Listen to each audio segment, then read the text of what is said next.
Hello everyone, we meet again. By me, Jian Afifah Rahma from SMA Negeri Sumatera Selatan. Halo semuanya, bertemu lagi dengan saya Jian Afifah Rahma dari SMA Negeri Sumatera Selatan.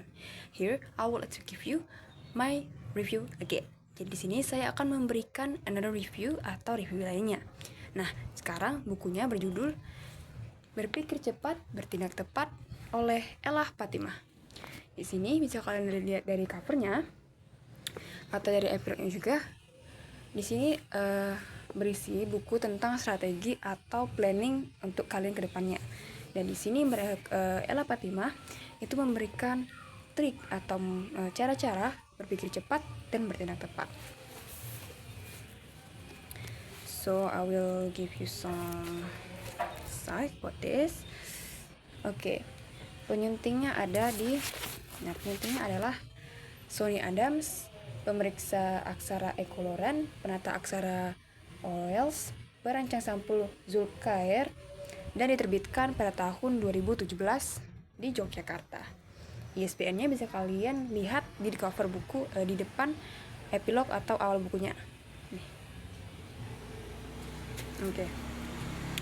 Nah, buku ini sangat cocok untuk kalian yang merasa kalau misalkan kalian itu seperti kurang atau tidak klop dengan sesuatu, terlebih dalam urusan perencanaan atau struktur, karena buku ini membahas tentang critical thinking, lebih tepatnya tentang cara kita mengatasi atau membuat pola pikir cepat dan bertindak secara tepat, tidak impulsif gitu. Nah, di sini Ella Fatimah menyatakan dengan beberapa poin. Ada pada halaman 27, bisa kalian lihat di sini.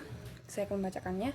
Ada pula kasus yang menyatakan bahwa seseorang merasa telah berpikir dengan maksimal dan bertindak dengan sangat tepat. Namun hasil yang ia dapatkan masih belum sebaik yang diinginkan. Dalam kasus semacam ini berarti pernyataan yang ia lontarkan bahwa ia merasa telah berpikir dengan maksimal dan melakukan tindakan yang tepat adalah keliru. Mengapa demikian? Karena ketika kita berbicara mengenai tepat dan kita benar-benar berpikir cepat lalu kemudian bertindak dengan tepat, maka dapat dipastikan bahwa kita melakukan sebuah keberhasilan.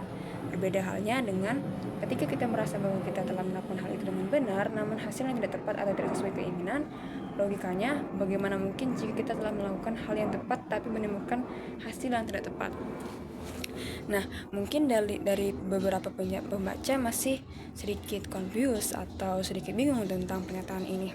Maka dari itu, untuk kalian memahaminya, kalian harus mengulik lebih banyak atau lebih dalam pada buku tersebut. Nah, hal-hal yang bisa kita lakukan tentunya tidak terbatas akan kegiatan-kegiatan yang disebutkan di atas. Banyak sekali hal yang bisa kita lakukan untuk berperan serta dalam menaikkan citra baik bangsa ini. Contohnya dengan mengubah pola pikir yang salah atau kurang tepat dalam diri kita selama ini. Jika selama ini kita cenderung bermalas-malasan dan melakukan segala sesuatu dengan lambat, kita bisa perlahan-lahan memperbaiki hal itu dengan pola pikir yang baru. Pola pikir yang jauh lebih menguntungkan tidak hanya pola pikir pada diri sendiri, tapi juga orang lain dan bangsa. So this book mostly talking about, jadi banyaknya buku ini berbicara tentang bagaimana kita mengelola diri kita sendiri dan dengan cara yang sehat. Di sini ini cocok untuk semua umur, terlebih pada bagian remaja. Pada remaja yang ingin mungkin sudah mendapatkan motivasi namun masih belum tergerak untuk melakukan hal tersebut. Nah, ini juga bisa mengkoreksi kesalahan yang mungkin kalian lakukan selama planning atau merencanakan sesuatu. Dan ini bagus bukunya dibaca untuk improvisasi diri, perkembangan diri, maupun untuk sekitar nanti dalam grouping ataupun individu. Namun di sini kekurangannya mungkin akan lebih baik jika bukunya diterapkan pada bagian yang berwarna seperti mungkin diwarnai dengan merah, kuning, hijau, atau bagian-bagian tertentu yang membuat mata kita atau otak kita lebih mengingat sesuatu dengan lebih jelas. Jadi buku ini tidak hanya terkesan monoton. Baik, begitu saja dari saya. Thank you.